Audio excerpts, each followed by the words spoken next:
তাহাজ্জুদের নামাজ সুন্নাত নাকি নফল, আর তাহাজ্জুদের নামাজ কয় রাকাত কখন পড়বো 2-3 মিনিটে বলে দিই, শুনেন।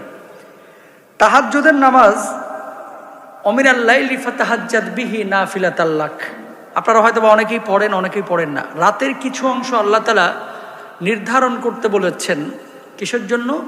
তাহাজ্জুদের জন্য। রাসূল সাল্লাল্লাহু আলাইহি ওয়াসাল্লাম এটা ফরজের মতো একেবারে প্রতিদিন পড়তেন, সুবহানাল্লাহ বলেন। মাঝে 2-1 দিন এরকম ছুটে যাইতো অসুস্থতার কারণে, কিন্তু এটা কখনো ছাড়তেন না, এটা নবীজির বৈশিষ্ট্য ছিল। এবং আল্লাহর হাবিব সাল্লাল্লাহু আলাইহি ওয়াসাল্লাম বলেছেন, আল্লাহ তাআলা নিজ আসমানে নেমে আসেন এবং বান্দাকে ডাকতে থাকেন, আয় বান্দা আমার কাছে চা, আমার কাছে চা, তুই অসুস্থ আমাকে বল, আমি তোরে সুস্থ করে দেব। তোর রিজকের দরকার আমার কাছে বল, আমি তোর রিজিকে ভরপুর করে দেব। তোর সন্তান সন্ততি দরকার আমাকে বল, আমি আল্লাহ তাআলা তোর সন্তানের ব্যবস্থা করে দেব। বলুন সুবহানাল্লাহ। বহু ফজিলত আছে তাহাজ্জুদের নামাজের। এখন সুন্নাত নাকি নফল, দেখেন আল্লাহর হাবিব সাল্লাল্লাহু আলাইহি ওয়াসাল্লাম যে কাজগুলো নিজে করেছেন সেগুলো কি? সুন্নাহ। ফরজের বাইরে যত নামাজ আছে সবগুলোই সুন্নাহ, সবগুলো কি? সুন্নাহ। আচ্ছা, গ্রহণযোগ্যতা আবশ্যকীয়তা বোঝানোর জন্য সুন্নাতকে আমরা 2 ভাগে বিভক্ত করেছি, যেগুলো আল্লাহ রাসূল সাল্লাল্লাহু আলাইহি ওয়াসাল্লাম নিয়মিত করেছেন। আমরা সুন্নাতকে বলি সুন্নাতে মুআক্কাদা আর সুন্নাতে গায়রে মুআক্কাদা বা সুন্নাতে জায়েদা। সুন্নাতে মুআক্কাদা তাহাজ্জুদের নামাজ না, এটা সুন্নাতে গায়রে মুআক্কাদা। এই জন্য এটাকে কেউ কেউ কি বলেন? নফল বলেন। যত সুন্নাত আছে সবই নফল, যত নফল আছে সবই সুন্নাহ। সুবহানাল্লাহ বলেন। কারণটা কি?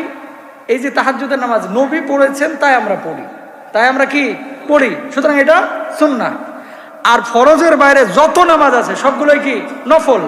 কারণ এই নামাজটা আপনি বানান নাই, এই নামাজ আল্লাহর হাবিব করেছেন বিধায় আমরা পড়েছি। এখন আসেন যে নিয়তটা করব কি? নিয়তটা হচ্ছে আপনি নফলের নিয়ত করবেন। কিসের নিয়ত করবেন? নফলের নিয়ত করবেন, যে রাসূল সাল্লাল্লাহু আলাইহি ওয়াসাল্লাম আদায় করেছেন, আমি করছি, আমি তাহাজ্জুদের নামাজ আদায় করছি। নফলের নিয়তটা করে আপনি নামাজ শুরু করবেন, যেটাকে সুন্নাতে গায়রে মুআক্কাদা বলে। রাত 12টা, অনেকে এশার পরে 9টার দিকে ঘুমানোর জন্য বা 11টার দিকে ঘুমানোর জন্য যে তাহাজ্জুদ পড়ে আপনারা ঘুমিয়ে যান, মানে এটাকে তাহাজ্জুদ মনে করেন। এটা না, আসলে রাতের এমন অংশ যে সময় গভীরতা থাকবে, মাঝরাত থেকে নিয়ে সুবহ সাদিকের আগ পর্যন্ত যে কোনো সময় আদায় করতে পারেন। কত রাকাত আদায় করবেন? আল্লাহর হাবিব সাল্লাল্লাহু আলাইহি ওয়াসাল্লাম 8 রাকাত পড়েছেন, 4 রাকাত পড়েছেন, 11 রাকাত, তারপরে আপনার 2 রাকাত করে মিলে 12 রাকাত পড়েছেন, তারপরে বেতের পড়েছেন। বেতের রাসূল সাল্লাল্লাহু আলাইহি ওয়াসাল্লাম 3 রাকাত পড়েছেন। কাইফিয়ত নিয়ে মতবিরোধ আছে, হ্যাঁ, কিন্তু 3 রাকাত, আবার কেউ কেউ বলছেন 1 রাকাত পড়েছেন, কাইফিয়ত নিয়ে মতবিরোধ আছে। আমি সেদিকে যাইতে যাচ্ছি না, শুধু এতটুকু বললাম যে তাহাজ্জুদের নামাজটা আপনারাও পড়বেন ইনশাআল্লাহ তাআলা।